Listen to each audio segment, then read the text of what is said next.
Bisa nak langsung. Sudah. Iya. Assalamualaikum anak-anak Bunda. Waalaikumsalam, Ibu. Waalaikumsalam, Ibu. Iya, apa kabarnya anak-anak Bunda? Alhamdulillah, baik Bu. Iya, Yusuf di mana Yusuf? Hairul mana? Yusuf tinggalnya di mana? Samarinda, Bu. Oh, Samarinda ya, Yusuf ya. Jadi Yusuf kemarin itu wakil dari Ketua Kosma kah atau benda sekretaris, Nak? Wakil, Bu. Wakil, ketuanya Hairul ya.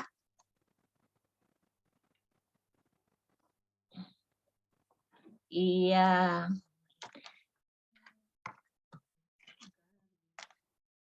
Baik ya.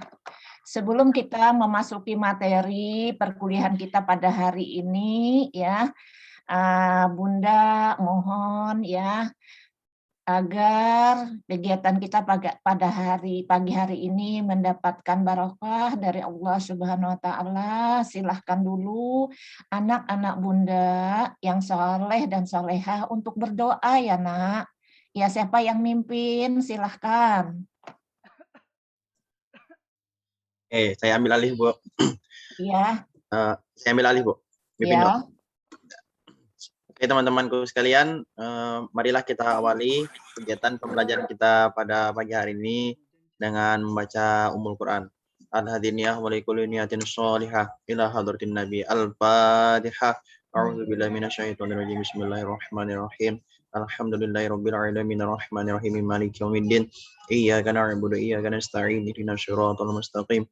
Shiratal ladzina an'amta 'alaihim ghairil maghdubi 'alaihim waladdallin. Amin. Ya, terima kasih Muhammad Fauzan ya dan anak-anak Bunda yang lainnya ya. Baik, bismillahirrahmanirrahim. Assalamualaikum warahmatullahi wabarakatuh. Waalaikumsalam warahmatullahi wabarakatuh. Yang pertama ya Bunda minta waktunya dulu ya. Ada sedikit yang perlu kita komunikasikan ya Nak ya. Ya, baik ya. Yang pertama yaitu mengenai tatap muka kuliah kita ya, karena ada 2 format ya. Nah, yang kemarin itu data yang masuk ke Bunda itu khusus untuk PAI 2 semester 5 ya, yang mengambil offline itu 21 orang ya. Baru yang online-nya ada 14 orang. Nah, kemudian pagi hari ini ya itu ada perubahan ya Nak ya. Ada perubahan yang mengambil offline itu 18 orang, menurun berkurang ya. Iya. Kemudian yang mengambil offline itu online-nya itu ada 15 orang. Ya, jadi selisihnya hanya 2 orang, ya 15, 16, 17 ya. Oke, apapun pilihan yang anak-anak Bunda pilih, ya itu Bunda hargai ya Nak ya. Bunda hargai ya. Oke, nah kemudian ya di sini Bunda mau konfirmasi dulu ya. Yang mengambil offline itu Bunda tanya, sudah semua nggak vaksin? Sudah, Bu. Sudah, insya Allah ya Nak ya. Oke. Yang kedua, pertanyaan Bunda, apakah anak-anak Bunda yang sudah memilih offline juga mendapat restu dari orang tua, Nak? Alhamdulillah, Bu. Sudah. Sudah semua? Ya, kalau saya sudah, bukan tahu yang lain. Itu yang mau Bunda komunikasikan dulu ya. Nah, yang ketiga ya, karena kemarin itu ada pertanyaan ya dari Senin, karena yang Senin itu MPI itu semua mengambil offline online, tidak ada yang mengambil offline. Jadi yang mengambil online semua, yang ngambil offline hanya 4 orang masing-masing dari 3 kelas itu. Ya, jadi Bunda ngisinya online. Ya nanti sekali ya terakhir yang Bunda akan nanti ya. Oke. Nah, jadi untuk yang hari Selasa kemarin ya juga itu ada perubahan. Ya, jadi ada perubahan yang tadinya ada satu kelas yang mengambil offline, ya kemudian juga ada pergeseran juga di sana karena dia tidak bisa terus-menerus untuk offline. Jadi gimana bisa offline atau bisa online? Gimana kebijakannya ya? Nah, oke. Jadi untuk PAI 2 semester 5 ya, Bunda mohon ya. Jadi bukan Bunda tidak, semua Bunda fasilitasi ya, Nak ya. Baik itu yang meminta online maupun itu yang meminta offline. Nah, tapi ketika kita masuk ke offline ya itu kita komunikasi lebih awal nanti ya.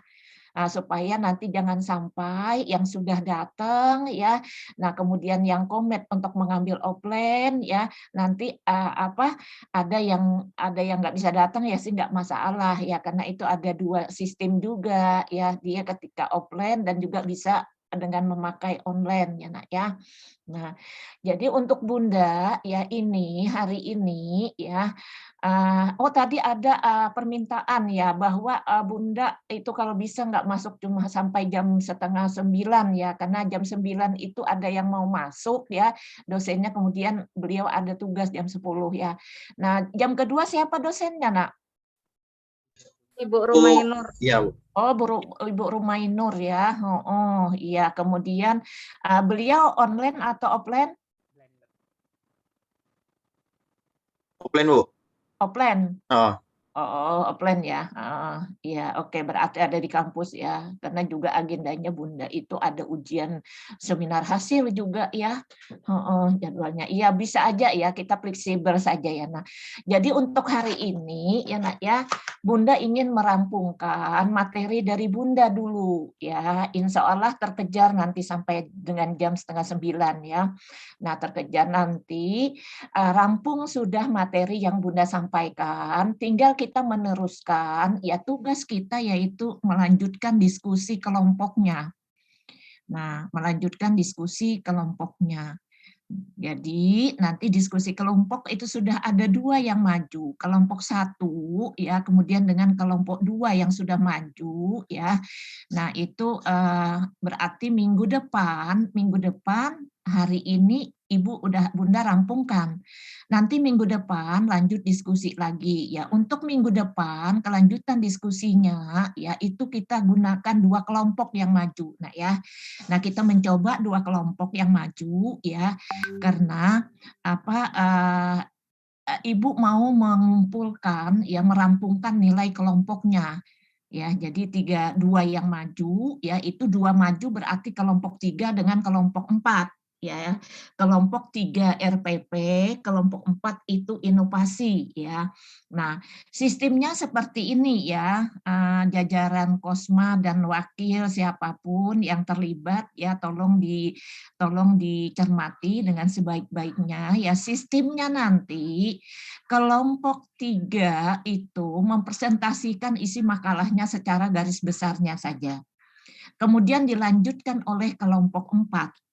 Nah, setelah itu 2 kelompok, kita kan ada 7 kelompok. Yang tersisa tidak maju itu ada 5 kelompok. Yang tersisa 5 kelompok itu nanti dibagi 2. 3, 2. 3 boleh memberikan pertanyaan ke kelompok 3 atau ke kelompok 4, 2 boleh memberikan pertanyaan ke kelompok 3 dan 4. Jadi misalnya kelompok 3 itu menampung pertanyaannya dari 3 kelompok. Bebas kelompok berapa, tapi perwakilan dari kelompok. Nah, setelah 3 terpenuhi 3 kelompok itu untuk kelompok 3, tutup. Baru sisanya 2 itu berikan kesempatan ke kelompok 4, hanya 2 kelompok karena ada 5 ya dibagi. Jadi nanti boleh itu nanti kebalik 3-2 atau 2-3. Ya setelah itu nanti kan dibuat laporan masing-masing saja ya. Karena untuk minggu depan juga ya terserah mau sistemnya mau seperti apa. Ya mau sistemnya mau Zoom atau mau apa, karena Bunda minggu depan itu ada rapat di sekolah yang kakaknya yang akan ujian PKL. Ya, jadi bulan November mereka akan ujian PKL, jadi ada rapat tim kepala sekolah dengan supervisor. Nah, jamnya jam 7.30 ya. Jadi Bunda nggak bisa mendampingi ya, tapi nanti Bunda usahakan untuk memantau ya, untuk memantaunya. Nah, jadi ini Bunda serahkan ke tim Ketua Kosma dan timnya ya, Nak. Tolong dipandu ya, Nak ya. Nah, oke. Nah, bisa dipahami, Nak? Bisa dipahami? Ya Bu, bisa Bu. Ya, bisa, alhamdulillah. Nah, selanjutnya ini ada kabar gembira. Ya, tadi mungkin kabarnya bercampur senang dan gembira, senang dan duka ya. Kemudian yang ini ya kabar gembira ya, kabar gembira yang luar biasa. Yang pertama kabarnya ya, minggu yang lalu kita sudah melaksanakan OTS, ujian tengah semester ya. Nah, anak-anak Bunda yang ikut tes yang kemarin itu sudah Bunda evaluasi. Ternyata hasilnya itu luar biasa, bagus semua. Jadi nilainya itu sudah ada yang nilai 95 mendominasi hampir 20 orang. Alhamdulillah. Iya, Alhamdulillah. alhamdulillah. Jadi yang kedua, nilai 91 itu hanya ada beberapa orang. Jadi hanya ada nilai 95 dan 91. Ya, jadi tersisa dari 25 orang tersisa mendapat nilai 91. Posisinya masih aman semua, Nak. Alhamdulillah ya, alhamdulillah. Maka Bunda tidak terlalu mengejar ya. Itu tugas mandirinya juga sudah masuk semua ya, itu juga sudah dilapal 93 semua. Ya, nah kemudian kemarin itu kan ada tinggal 1 2 makalah kelompok plus nanti UASnya. Nah, makalah kelompok ini ya Bunda mengambil kebijakan untuk 2 kelompok supaya nanti nilainya itu cepat Bunda ketahui. Jadi makanya 2 kelompok minggu depan berarti sudah ada 4 kelompok, tersisa 3. Nah, nanti nilainya itu karena yang 2 kemarin, yang maju 2 kelompok, itu kelompok 1 itu dapat nilai 95. Alhamdulillah. Kelompok 2 pun juga dapat 95. Alhamdulillah. Mudah-mudahan kelompok yang lain juga menyusul kelompok 1 dan 2 ya Nak ya. Selamat untuk kelompok 1 dan 2. Selamat untuk anak-anak Bunda semua yang PAI 2 semester 5. Ya, alhamdulillah ya. Oke. Nah, jadi ya untuk hari ini Bunda merampungkan materi dulu ya. Nah, berarti selesai sudah materi Bunda, hanya tinggal diskusi saja lagi nanti diatur ya. Gimana diskusi kita cepat selesai, nanti nilainya cepat nanti Ibu rampungkan sehingga kita tinggal nunggu UAS aja lagi. Walaupun misalnya materi sudah selesai, kelompoknya sudah semua maju ya. Misalnya waktu masih ada ya, itu kita barcode, Ibu Bunda kirim barcode ya, kemudian bagi mahasiswa yang masih ada hal-hal yang kurang dipahami ya silahkan dikomunikasikan aja dengan Bunda ya Nak ya. Oke, bisa dipahami semua ya Nak ya? Bisa Ya, Bu. Muhammad, iya, oke, ya baik ya. Untuk pagi ini ya, Ibu merampungkan ya bahasan kita. Bahasan yang pertama ya kita bicara tentang manfaat perencanaan pembelajaran PAI.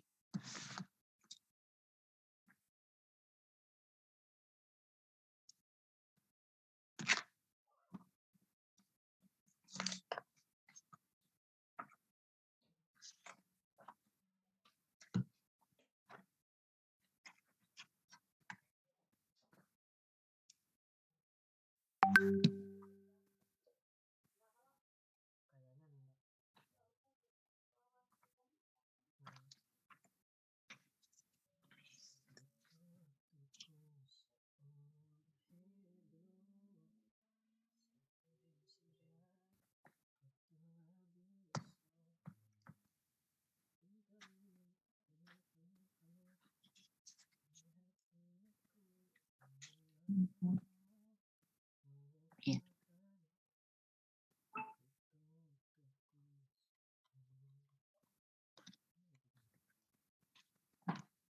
Ya, baik ya anak-anak Bunda ya yang Bunda sayangi. Nah, ketika kita berbicara tentang perencanaan pembelajaran PAI, ya tentu ada manfaatnya. Jadi apa sih ya manfaat dari perencanaan pembelajaran PAI? Ya, nah ada beberapa. Kalau manfaat itu sama dengan artinya peran ya. Nah, jadi dia berperan ya. Nah, manfaatnya, perannya ya. Nah, itu. Jadi ya, manfaat yang pertama yaitu adalah sebagai petunjuk bagi pendidik untuk dapat mengolah pembelajaran secara terstruktur, terorganisir secara baik ya. Jadi di sini ya artinya bahwa ya perencanaan itu adalah sebagai pengelolaan. Ya, jadi karena dia bertindak sebagai pengelolaan pembelajaran ya, maka memungkinkan tujuan pembelajaran itu akan tercapai ya. Nah, kita mengetahui ya, nah minggu depan itu sudah kita masuk ke RPP. Itu sudah masuk ke ruhnya perencanaan pembelajaran bagaimana di sana formatnya ya. Nah, untuk yang sekarang itu untuk masa pandemi itu format RPP-nya hanya yang 1 lembar ya, Nak ya. Yang 1 lembar artinya dimikrokan, dikecilkan ya, disempitkan ya. Nah, jadi yang pertama itu dia sebagai petunjuk kompas ya. Jadi ketika orang menyusun perencanaan, dia mengajar itu ada ya pedomannya, ada terarah dia, terorganisir dia. Ya, jadi tidak ke sana ke sini. Ya, karena dia sudah membuat pedomannya di sana. Pedoman itu merujuk kepada petunjuk juklaknya ya. Oke. Kemudian yang kedua sebagai ini bukan sebagai ya, bagian dari upaya menyiapkan pendidik untuk menjadi lebih profesional. Nah, artinya di sini ya kita harus seorang pendidik itu harus punya, kalau profesional itu kita harus ada cirinya. Karena kita tahu ya beberapa minggu yang lalu Bunda pernah membahas ya jabatan provisi itu adalah jabatan yang disandang oleh guru. Jabatan provisi itu yang disandang oleh seorang notaris. Jabatan provisi itu adalah jabatan yang disandang oleh seorang dokter. Kemudian pengacara ya, termasuk guru. Nah, jadi arti di sini adalah pendidik untuk jadi lebih profesional. Nah, karena di sana dia bisa, ketika dia menyiapkan itu dengan profesional, maka dia bisa menentukan, misalnya ya strateginya apa, pendekatannya seperti apa, metodenya seperti apa, ya kemudian materinya seperti apa. Jadi ada satu pensinkronan, ya karena dia sudah menyiapkan ya sedini mungkin ya, sedini mungkin. Jadi di situ bisa dia mengakomodir ya dari tahapan-tahapan yang akan dia jalankan. Nah, kemudian yang ketiga sebagai dasar untuk melakukan evaluasi pembelajaran ya. Tujuan dari program perencanaan pembelajaran, akhir dari kegiatan, semua kegiatan itu adalah ingin mencapai tujuan. Nah, tujuan itu nanti akan terukur dari evaluasinya. Nah, jadi bagaimana kita mengevaluasi ya program pembelajaran yang kita buat sendiri, yang kita akan mengoperasionalkan sendiri, dan kita akan mengevaluasi hasilnya sendiri. Ya, Ibu, ya, mohon maaf Ibu. ya. Manfaat dan prinsip ini sudah Bu, minggu sebelum UTS sudah dibahas. Oh, sudah ya? Ya, jadi mungkin minggu ini mulai dari fungsi Bu. Oh, fungsi ya. Oh, ya. dari Soalnya ya. manfaat dan prinsip sudah. Oh iya, oke. Ya, mohon maaf Ibu ya. Oh iya sudah Memotong. ada, iya. Oh, bagus ya, terima kasih Muhammad Adil ya. Oh, berarti yang ketujuh ya fungsi ya, oke, karena sudah dipahami ya, sudah ya. Oh iya, maaf ya. Nah ini ya kemarin kita lanjut ya, prinsip ya. Fungsi dulu, fungsi nomor 8. Nah ya, ya. Baik ya. Nah, kita berbicara tentang fungsi ya. Alhamdulillah ya sudah dikasih tahu ya. Oke, fungsi. fungsi-fungsi dalam perencanaan pembelajaran PAI. Nah, yang pertama, fungsi yang pertama adalah, enggak muncul ini orangnya, Nak. Ami. Mi? Halo? Bisa kedengaran suara Bunda, Nak? Ya Bu, kedengaran. Iya, Bisa, Bun. Bu. Ya, oke. Ya, baik ya. Fungsi-fungsi dalam perencanaan pembelajaran ya. Yang pertama itu berfungsi ya sebagai kreatif ya. Nah, kreatif yaitu di mana ya kreatif itu adalah pembelajaran dengan menggunakan perencanaan yang matang akan dapat memberikan. Nah, di sana ada umpan balik ya. Jadi ketika fungsi kreatif itu maka muncul ada satu reaksi umpan balik ya. Nah, secara kreatif ya di sana ya.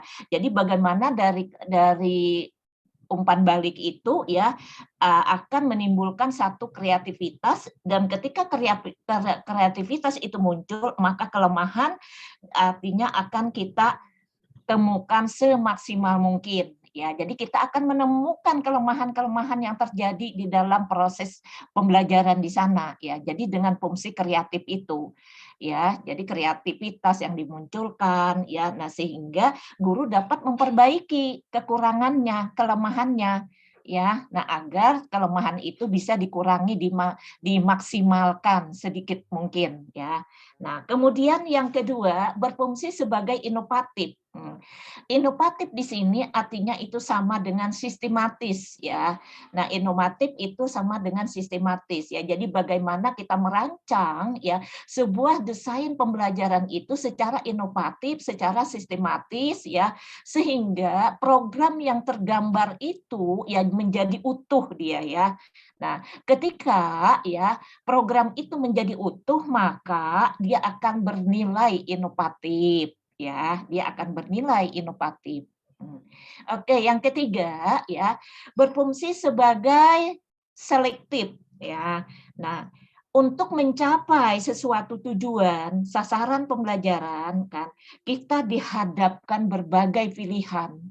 Nah, ketika di sana pilihan-pilihan itu kita perlu ada strategi ya. Nah, kita harus siap ya, selektif ya untuk menyeleksi strategi apa yang paling efektif dan efisien terhadap materi yang bakal kita sampaikan. Ya. Jadi misalnya ya, mungkin itu setiap kali Bunda memberikan materi Bunda ada singgung. Ya. Jadi selektif itu betul-betul itu ditempat pada strategi, penempatan pada strategi ya. Karena kalau kita bicara tentang strategi ya, strategi dalam memenangkan peperangan. Nah, sehingga di sini juga ada ya bagaimana ya selektif kita ya kemudian untuk memilih strategi yang paling jitu terhadap bahasan yang akan kita sampaikan. Sehingga ya akan muncul pembelajaran guru yang mengajar senang, murid yang belajar senang, kemudian hasil jadi menyenangkan. Nah, di sana ya. Oke.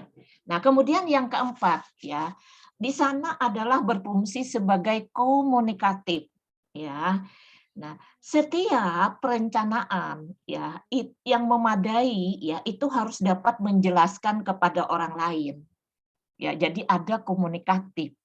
Jadi setiap perencanaan yang memadai itu harus dapat menjelaskan kepada orang lain.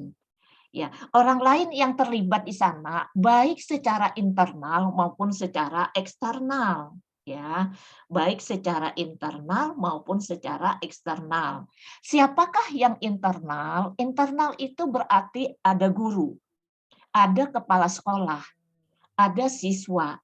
Dan secara eksternal itu adalah ada orang tua, ada stakeholder, dan ada masyarakat.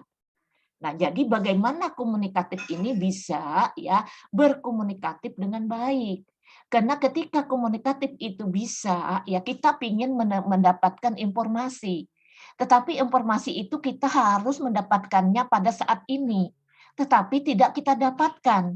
Kemudian kita dapatkan 2 hari berikutnya. Nah, maka itu tidak bernilai lagi. Nah, sehingga dalam komunikatif ini kita siap saji. Ya, kita siap saji. Kita bisa yaitu harus dapat menjelaskan apa saja ya yang akan kita bahas itu apa saja untuk saat ini bisa menggambarkan. Nah, Kemudian yang kelima, di sana adalah berfungsi sebagai prediktif. Artinya di sini prediktif itu harus akurat, perencanaan itu harus disusun secara benar dan akurat.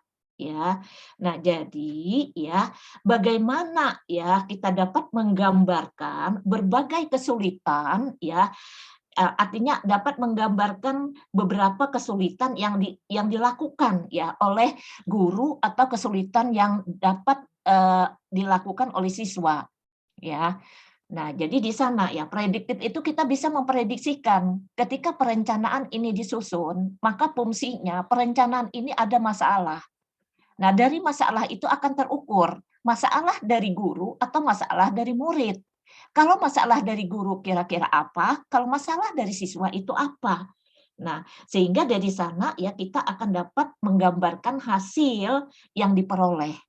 Ya, nah itu ya. Jadi ada semacam dia berfungsi sebagai prediktif ya.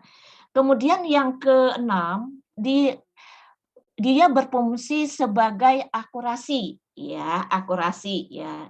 Akurasi itu artinya ya guru itu biasanya merasa dia kelebihan terhadap bahan materinya, tetapi kekurangan dalam segi durasi waktunya. Ya, jadi faktor akurasi. Guru itu merasa materinya banyak sekali, padat sekali, sedangkan durasi waktu yang tersedia untuk menyampaikan materi itu sangat terbatas. Ya, nah jadi, proses pembelajaran ini berarti tidak normal jadinya kalau seperti itu ya. Nah, karena kriteria keberhasilan dari sebuah perencanaan pembelajaran, nah itu diukur dari materi yang banyak tadi, semua harus bisa disampaikan. Ya, harus bisa disampaikan. Nah, akan tetapi ya, kita harus tahu ya, ketika materi itu banyak sekali, waktu yang tersedia sangat terbatas. Nah, sehingga di sana ada satu statement, ya Bunda mau tanya, boleh Muhammad Fauzan atau Muhammad Fadil, atau yang lainnya. Nah, ada satu paradigma berpikir, ya, bahwa mengajarkan pendidikan agama lebih sulit ketimbang mengajarkan matematika dan bahasa Inggris. Bagaimana menurut Muhammad Fadil? Anda setuju? Setuju, Karena Bu. ini, ya, jadi begini ya pertanyaannya. Kalau mengajarkan pendidikan agama Islam jauh lebih sulit ketimbang mengajarkan matematika dan bahasa Inggris. Nah, Muhammad Fadil itu setuju dengan statement itu atau tidak? Setuju, Bu. Iya, alasannya apa ya, Nak? Karena kalau matematika itu hanya membahas kayak ilmu pasti gitu, Bu. Jadi 1+1 2, sedangkan pelajaran agama Islam ini ya bukan hanya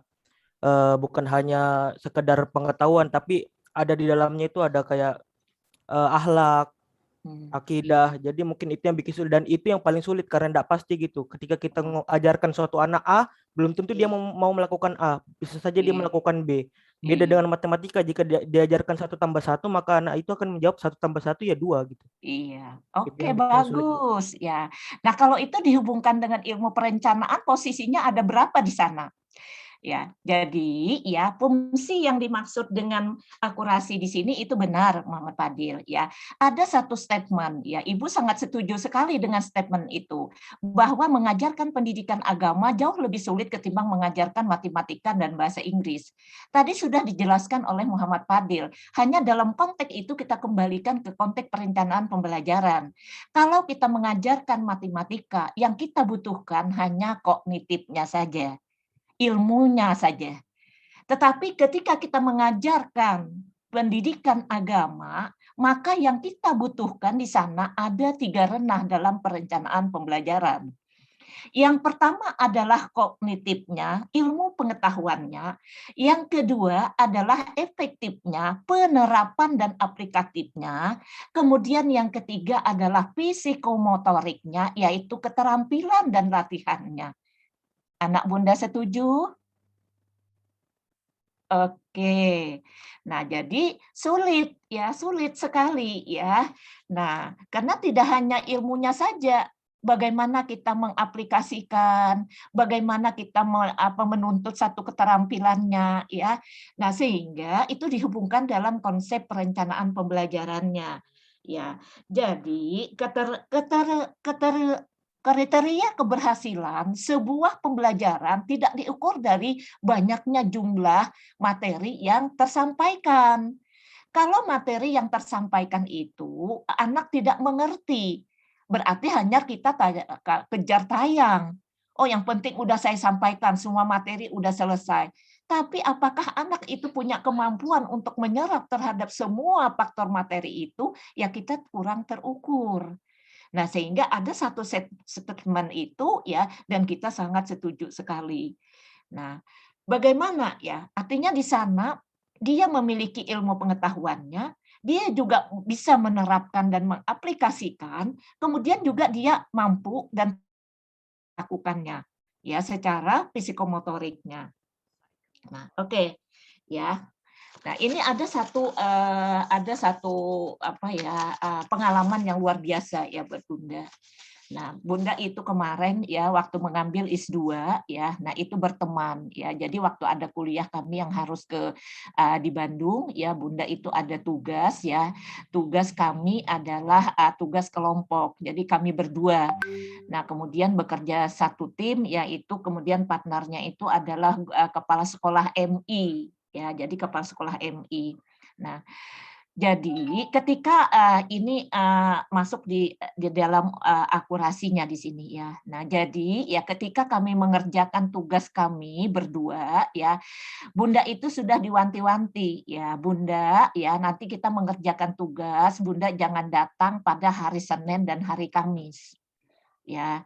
Nah, ketika itu diwanti-wanti ke Bunda, ya Bunda ngomong, ya, oh iya, insya Allah ya, nanti saya datang di luar hari itu. Nah, tetapi ketika dia ngomong seperti itu, ya Bunda berpikir, kok ada apa dengan hari Senin dan ada apa dengan hari Kamis? Nah, baru Bunda ya melabrak aturan itu. Bunda datang pada hari Senin. Nah, begitu datang hari Senin, begitu nyampai di pintu gerbang MI ya. Nah, kemudian ada mobil rombongan Departemen Agama dari pusat. Nah, Bunda pikir karena mereka dapat tamu dari Kementerian Agama, Kemenak Pusat. Nah, kemudian pagar itu pada tertutup. Hanya ada sapam, kemudian dia menengok. Dan rombongan menteri itu pun menunggu di luar. Nah, saya pun karena ini rombongan ya saya juga mundur ya. Oh iya, ini ada rombongan dari. Begitu selesai sholat Johor, pintu itu terbuka. Silahkan rombongan Departemen Agama masuk ya. Dia masuknya itu kemudian ngontrol kurang lebih cuma 5 menit, tapi menunggunya itu lumayan setengah jam. Baru pintu pagar dibukakan. Nah, iya. Setelah rombongan menteri pulang ya, Bunda masuk. Begitu Bunda masuk ya, membuka pintu gerbang itu ada 2 anak. 2 anak itu putra dan putri. Menyapa Bunda, kemudian dia mengucapkan, "Assalamualaikum Bunda, mau ketemu siapa?" Terus Bunda bilang, "Mau ketemu dengan ibu ini." "Oh, kepala sekolah kami. Sudah buat janji." "Sudah," bilang Bunda. Baru diantarkan. Begitu diantarkan, ketemu Bunda dengan kepala sekolah, ya kemudian kepala sekolahnya, "Iya silakan duduk Bu Ana." "Iya maaf dulu ya," katanya, "ini berantakan." Iya. Nah, begitu Bunda ketemu, diantarkan sama siswa MI tadi, ya kemudian siswa itu tadi ngomong, "Ini ada tamu Bunda, ini dari ini." "Iya, ya, ya silahkan, terima kasih," bilang saya.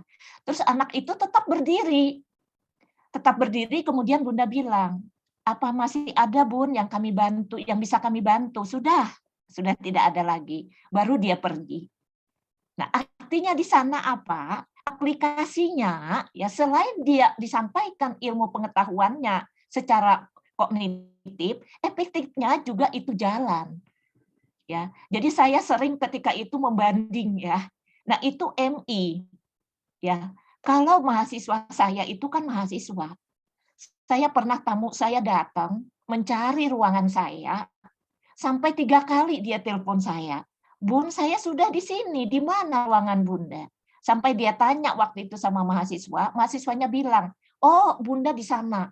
Ya, jauh-jauh mengantarkan, ini tamu. Ya. Nah, ya oke. Nah itu.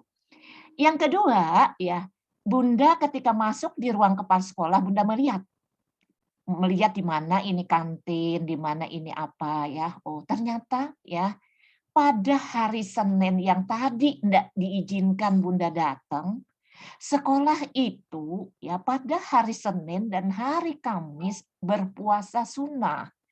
Sehingga tidak ada gelas di meja, warung pun, kantin pun ditutup pada hari itu. Nah, berarti di sana aplikatifnya ya itu benar-benar terlihat dari pintu gerbang utama. Tadi tamu datang karena mereka melaksanakan salat zuhur dan asar itu minimal masih ada di sekolah, mereka berjemaah. Ketika waktu salat tiba, seluruh pimpinan, wakil pimpinan, staf itu istirahat kerja salat berjemaah. Tamu pun datang boleh masuk setelah sholat itu pagar dibukakan. Nah, saya pernah ya menanyakan dengan mahasiswa saya. Waktu itu saya masuk memberikan kuliah, jadwalnya jam 2:30. Saya nanya, sudah enggak sholat johornya? Belum Bunda. Kenapa belum? Tadi yang jam pertama keluar, masuk jam kedua, ya. Nah, kemudian nanti masuknya itu sudah jam 12 lewat. Nah, kemudian kan masuk lagi jam 1, jadi kami nggak sempat. Nah, itu ya. Jadi akhirnya Bunda membanding-banding. Kita itu adalah ya kalau dulu masih IAIN ya, Institut Agama Islam Negeri, sekarang jadi UNC. Nah, itu orang taunya kampus IAIN, kampus UNC adalah kampus Islam. Yang mana nilai-nilai keislaman itu harus muncul. Dari pintu gerbang masuk sudah dapat dirasakan sampai kepada orang nanti yang ada di dalamnya. Ya mungkin itu sebahagian saja ya. Iya, Nah, jadi waktu itu kepala sekolahnya bilang sama Bunda, aduh Bunda kan sudah dikasih tahu jangan datang pada hari Senin dan hari Kamis. Saya tidak bisa menyuguhkan minuman dan makanan. Wah, sama juga saya juga lagi saum, ya. Jadi tidak ada yang perlu disuguhkan. Bunda itu hanya ingin tahu kenapa saya dilarang datang pada hari Senin dan hari Kamis. Ternyata itu rahasianya. Ya, nah itu ya Muhammad yang tadi kognitif, efektif dan psikomotoriknya. Nah berarti itu ada balance, ada satu keseimbangan ya, sehingga akurasi ini betul-betul tertanamkan ya nak ya. Boleh sepakat? Iya, oke. Kalau nggak sepakat juga nggak apa-apa. Ya, karena Bunda itu, karena kita bahasan kita yang memang ya seperti itu ya. Seperti itu ya. Nah, oke. Nah, sekarang kita masuk ke yang ke-6 ya. Yang ke-7 ya, yaitu fungsi akurasi pencapaian tujuan. Nah, pencapaian tujuan di sini adalah ya mengajar bukan sekedar menyampaikan materi, akan tetapi membentuk manusia secara utuh. Ya, nah manusia secara utuh itu bukan hanya berkembang di dalam aspek intelektualnya saja, nah tetapi dalam sikap dan keterampilan dia menyambung ya simultan antara yang akurasi dengan tujuan ya nak ya, nyambung kembali dia ya. Jadi ya di situ ada satu kesatuan yang simultan. Nah, kemudian yang ke-8 yang terakhir itu adalah fungsi kontrol. Nah, kontrol itu artinya keberhasilan siswa dalam mencapai tujuan. Karena apapun ya seidealnya proses perencanaan yang kita susun, perancangnya bukan yang ditentukan oleh si perancangnya. Nah, sehingga di sana adalah kontrol keberhasilan siswa dalam mencapai tujuan. Nah, yang mana ya proses pembelajaran itu ya sudah dapat dipahami, mana yang belum dan mana yang sudah dipahami. Jadi ada kontrol di sana. Oh, ini sudah. Nah, sekarang sudah dipahami atau belum? Beri waktu ya. Jadi di sana. Ya, karena kontrol terhadap keberhasilan siswa itu adalah pencapaian tujuan akhir. Ya, sehingga ya ada satu kontrol mana yang sudah dapat dipahami atau mana yang belum dimengerti. Iya. Oke, dari pembahasan fungsinya sudah bisa dipahami, Nak?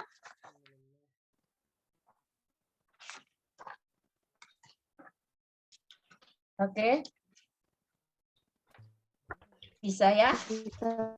Oke, ada yang mau ditanyakan? Tidak ada? Iya. Bisa dipahami ya, Muhammad?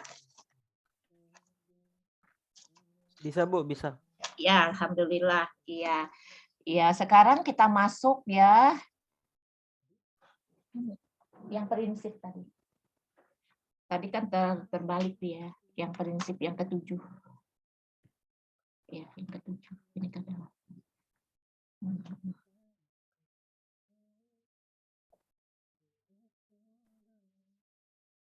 Iya.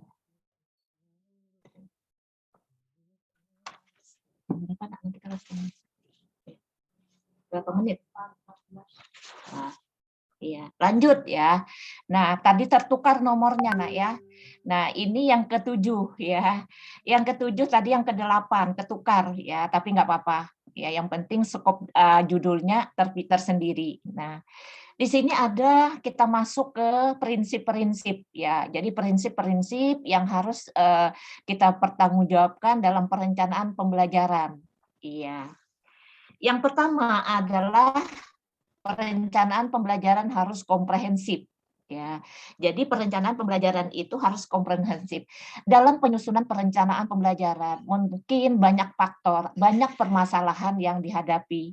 Ya, karena dia berkiblat ke kurikulum. Ya, kurikulum itu turun dari pusat. Ya, nah ketika turun dari pusat, kemudian diterjemahkan ke daerah. Ya, menyesuaikan dengan kondisi daerah masing-masing. Tentu di sini ya perencanaan pembelajaran harus komprehensif itu melihat ya permasalahan dari perencanaan pembelajaran itu secara global. Ya, jadi bukan secara individu. Ya, artinya secara global. Jadi ada permasalahan dalam perencanaan pembelajaran baik pada jenjang pendidikan SD, SMP, SMA. Ya, nah kemudian ada permasalahan dilihat dari segi komprehensif, artinya melihat permasalahan yang ada di lembaga itu secara global atau secara keseluruhan. Oke. Yang kedua, bahwa prinsip yang kedua, perencanaan pembelajaran itu harus integral.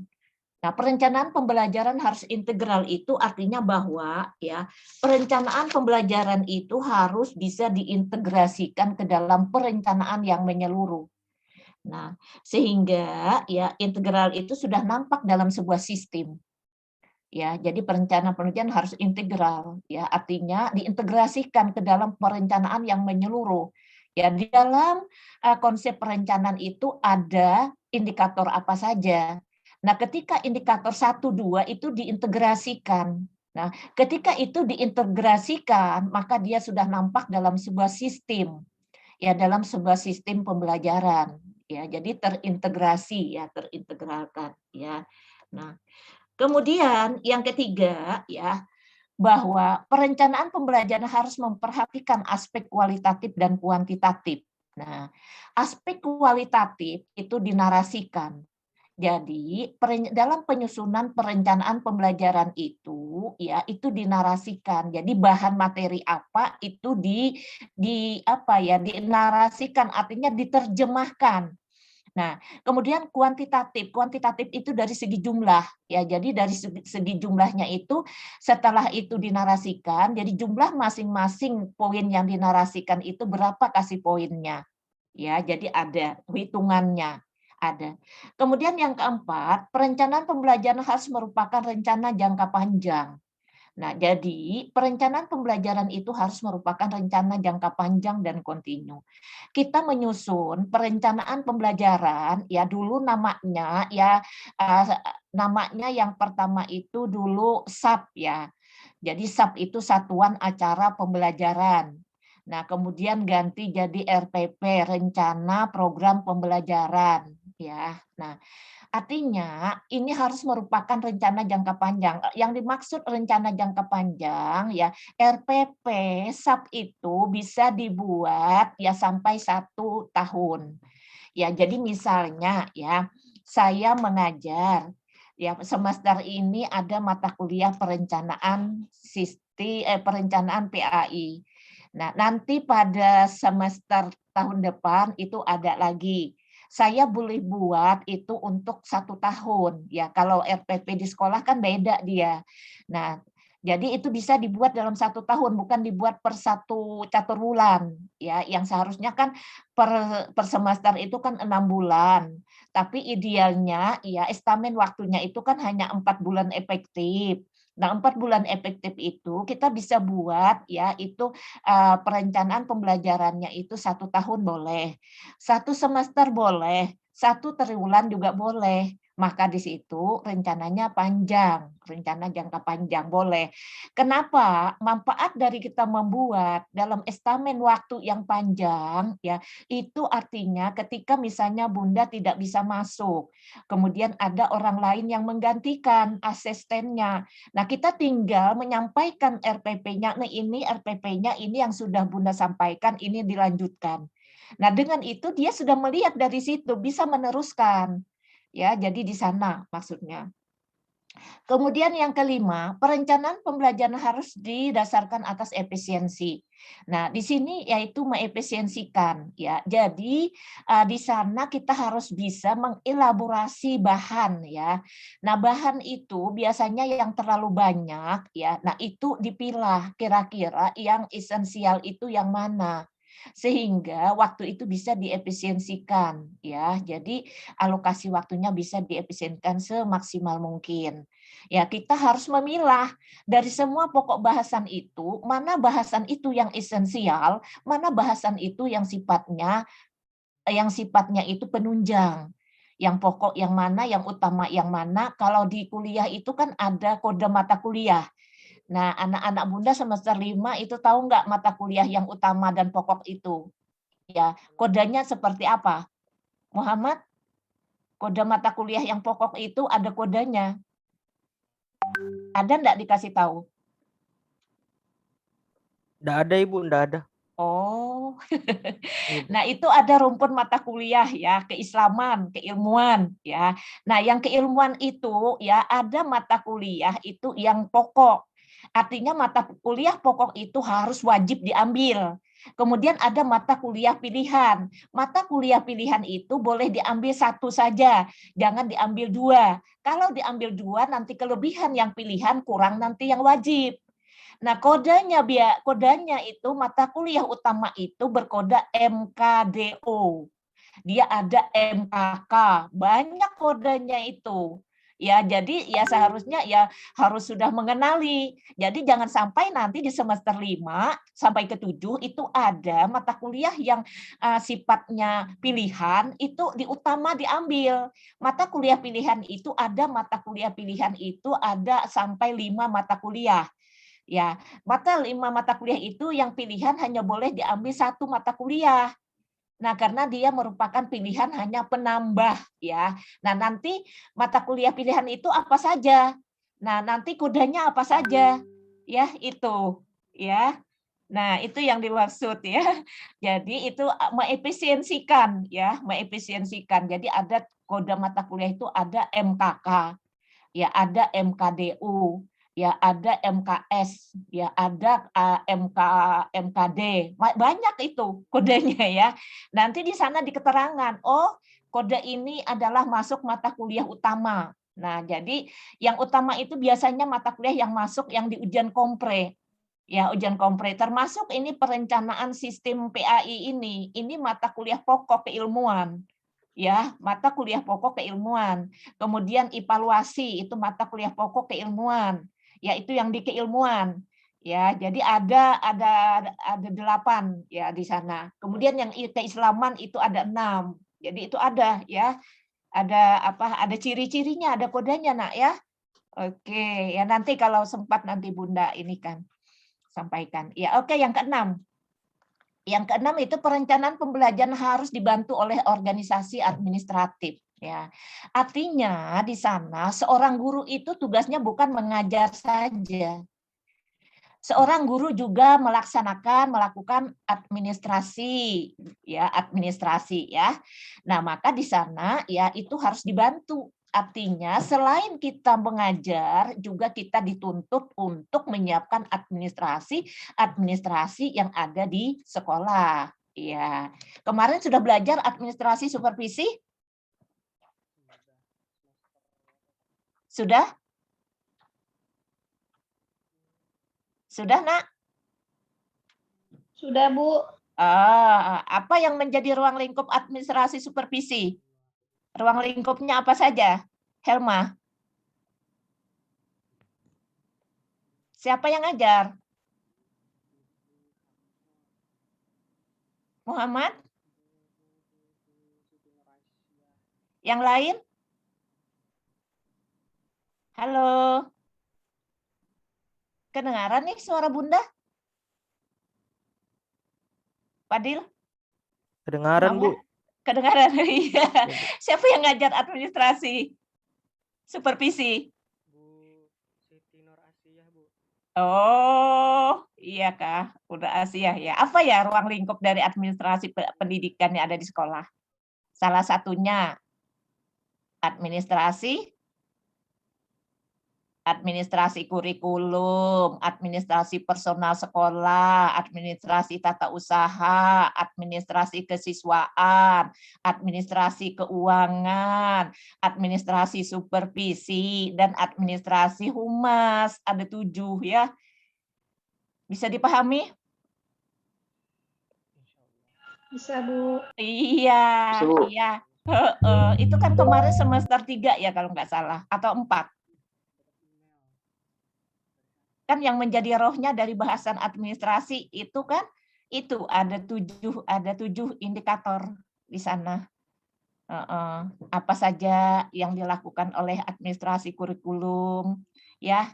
Ada latihan enggak, Fadil?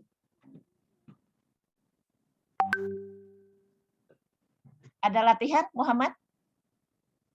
Administrasi? Latihan administrasi, Bu. Latihan apa itu ya, Bu ya? Latihan surat menyurat, misalnya belum. surat Nggak ada, Bu. resmi. Oh, enggak ada. Iya, nggak ada. Kode surat itu. Kemudian pengarsipan. Lebih banyak teori sih, Bu, kemarin itu. Oh. Jadi nggak ada kayak buat-buat begitu itu nggak ada, Bu. Iya, ya seharusnya ada latihan sehingga nanti mahasiswa, ya ketika dia mengajar dia juga tahu. Iya, iya enggak apa-apa, sudah lewat ya. Nilainya dapat berapa? A semua kan? Alhamdulillah, Bu. Iya. Oke. Ya kita lanjutkan ya. Yang ketujuh ya perencanaan pembelajaran ya di situ Nata tulis ini. Perencanaan pembelajaran harus memperhitungkan semua sumber-sumber yang ada. Nah, di dalam proses pembelajaran itu banyak sumber yang harus kita butuhkan yang dapat membantu ya. Nah, sumber-sumber itu siapa saja yang ada di sana? Ya misalnya ada murid, ada guru, ada masyarakat, ya jadi ada pemerintah, ya jadi kita dari sekian itu ya sumber-sumber itu bukan hanya sumber dari materi saja, jadi sumber secara makro ya, jadi secara makro dia, jadi bukan secara mikro ya, jadi kan jenis perencanaan pembelajaran itu kan ada secara makro, ada secara misu dan ada secara mikro ya. Nah, itu mungkin sudah dibahas di perencanaan sistem itu ya. Ya. Nah, kemudian yang selanjutnya ya, perencanaan pembelajaran itu interdisipliner ya, interdisipliner. Nah, artinya di sini ya, dalam menyusun perencanaan pembelajaran itu harus mengacu ya. Nah, harus mengacu kepada ya kemampuan, baik kemampuan diri sendiri maupun kemampuan orang lain. Ya, jadi ya ketika itu dirancang, jangan rancangan dari pembelajaran itu lebih dominan mengarah kepada tujuan si perancangnya. keinginan dari si perancangnya. Tetapi ya itu mengarah kepada kebutuhan murid atau kebutuhan siswanya. Nah, sehingga di sana antardisipliner itu akan berhasil tujuan. Ya. Nah, kemudian yang ke-9, perencanaan pembelajaran itu fleksibel. Nah, artinya kita jangan membuat susunan perencanaan pembelajaran itu terlalu menyulitkan. Menyulitkan, artinya ambil jalan yang paling mudah. Nah, sehingga murid jadi terbantu dari sana. Ya, misalnya ya. Nah, ada kemarin itu ada mahasiswa ya. Dia tidak paham untuk mengambil mata kuliah ke jenjang di atasnya. Tapi dia juga masih punya hutang di bawahnya. Nah, jadi kemarin itu EP-nya juga kurang. Jadi dia terbatas hanya boleh mengambil waktu itu hanya ada 8 mata kuliah. Ya, nah kemudian dia menentukan untuk mengambil yang 8 itu yang mana saja. Nah, sehingga dia konsul ke dosen penasehat, kemudian dosen penasehat mengarahkan ya. Nah, kemudian dia koordinasi dengan dosen yang dia ambil mata kuliahnya. Nah, kemudian dia ada mengambil karena perencanaan itu kan banyak dosen yang mengajar. Jadi perencanaan pembelajaran PAI ini kan ada berapa kelas, dosennya kan beda-beda. Nah, kemudian dia mengambil ke Bunda, tapi dia tabrakan dengan mata kuliah yang lain. Nah, akhirnya Bunda bilang begini aja, ya kamu jam keberapa yang ambil yang ini? Oh, jam segini, saya masih di ruangan sana, Bun. Nanti Bunda sudah masuk. Ya, tapi selisih jarak waktunya itu tidak terlalu lama. Ya, jadi saya bilang ikut aja dulu sama dosen yang satu. Nah, kemudian kamu nanti keluar kurang lebih nanti 10 menit atau 5 menit mau selesai keluar duluan. Pamit ya. Kemudian masuk lagi di kelas Bunda, di kelas ini. Nah, artinya jangan sampai karena itu mata kuliahnya terbatas, waktunya juga dia terbatas, ya kita fleksibel saja ya, membuat aturannya biar semua bisa dia jalani, bisa dia ikuti ya. Oke. Nah, kemudian yang terakhir perencanaan pendidikan tidak dimulai dari nol. Nah, ketika kita menyusun perencanaan pembelajaran itu tidak harus dari nol. Misalnya ada materi bahasan itu yang membutuhkan alat peraga. Nah, tetapi alat peraganya itu tidak mungkin bisa dihadirkan. Yang mungkin kita cari ya di situ samarannya saja. Ya, jadi tidak perlu harus artinya yang aslinya. Ya, yang dari nol yang memang tidak ada ya. Jadi yang tidak ada jangan terlalu dituntut ya, harus ada gitu ya. Oke. Saya kira ya untuk prinsip udah rampung ya. Sudah rampung. Ada yang mau ditanyakan? Baru? Oh, udah 8:30. Iya, ada yang mau ditanyakan, Nak? Aidil? Muhammad? Alhamdulillah, Bu, tidak ada, Bu. Alhamdulillah, bisa semua dipahami ya, Nak ya? Ya, Bu, tapi mungkin kalau bisa, Bu, dibagi PPT-nya, Bu, biar bisa direview kembali. Oh iya, ini nanti setelah Ibu selesai memberikan materi ini, nanti Ibu kirim PPT-nya ya, Nak ya? Ya, Bu. Oke, selamat berkarya yang seluas-luasnya. Iya, oke? Oh iya, oke ya. Saya kira pertemuan hari ini cukup dulu ya, Nak ya. Kita sudah rampung ya. Iya. Halo. Ya, Ibu. Iya, nanti kalau ada hal-hal yang belum dipahami ya, baik Yuyun, baik siapa ini, yang satunya, iya oke, ya kemudian yang lainnya ya, Aldi, ya kemudian siapa aja ya anak-anak Bunda yang saleh dan salehah ya. Bunda kira pertemuan kita hari ini cukup sampai di sini ya, insya Allah kita lanjutkan dalam kesempatan yang lain. Kurang lebihnya Bunda mohon maaf. Assalamualaikum warahmatullahi wabarakatuh. Waalaikumsalam. Sehat, Bu. Iya, alhamdulillah, terima kasih. Semoga mendapatkan ilmu yang baru dan berkah ya, Nak ya. Amin ya Allah.